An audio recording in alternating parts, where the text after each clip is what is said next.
یا ایھا آمنوا اتقوا اللہ حق تقاتہ، اے ایمان والو ڈر جاؤ، تقوی اختیار کرو، پرہیزگاری اختیار کرو جو اس پرہیزگاری اور تقوی کا حق ہے۔ اور نہیں سارا اسلام نہیں چل سکتا، اتنا ہی کر سکتا ہوں۔ میں جمعے میں آ جاتا ہوں، یہ میری بڑی مہربانی ہے۔ میں رمضان میں روزے رکھتا ہوں، یہ میری بڑی مہربانی۔ اللہ پہ کیا احسان ہے؟ وما تقدموا لانفسکم، جو کرنا وہ تو اپنے لیے کرنا ہے۔ اللہ کہتا مجھے کیا دے رہے ہو، اپنے واسطے کر رہے ہو نا۔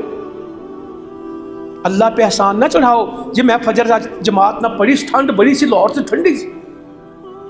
جو پڑھتے ہیں وہ روس میں بھی پڑھتے ہیں، وہ سائبیریا میں بھی پڑھتے ہیں، وہ کشمیر کے پہاڑوں میں بھی پڑھتے ہیں، وہ بلوچستان کی ٹھنڈی ترین ہواؤں میں بھی پڑھتے ہیں، وہ چترال میں اور سکردو میں بھی نماز پڑھتے ہیں، -30 پہ بھی نماز پڑھتے ہیں۔ اور جو نہیں پڑھتے وہ 5 ڈگری کو بھی کیا کہتے ہیں؟ پاجی ہے کہ نماز دے کوئی دن نہیں ہے، رضائی میں سے نہیں نکلا جاتا، ہیٹر سے نہیں نکلا جاتا۔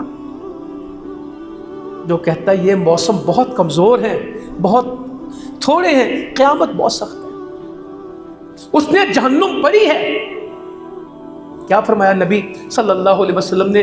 جو میں جانتا ہوں اگر تم جان لو، جو میں نے دیکھا ہے، جو میں جانتا ہوں، جس سے میں باخبر ہوں، اگر تم اس کو جان لو پھر ہنسنا کم کر دو اور رونا زیادہ کر دو، اور اپنی خوابگاہوں میں اپنی بیویوں سے محظوظ ہونا چھوڑ دو، اور صحراؤں میں نکل جاؤ۔ کس کو یاد کرو؟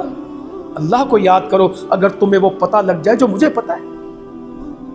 معراج پہ جہنم دیکھ کے آئے تھے، معراج پہ جنت دیکھ کے آئے تھے۔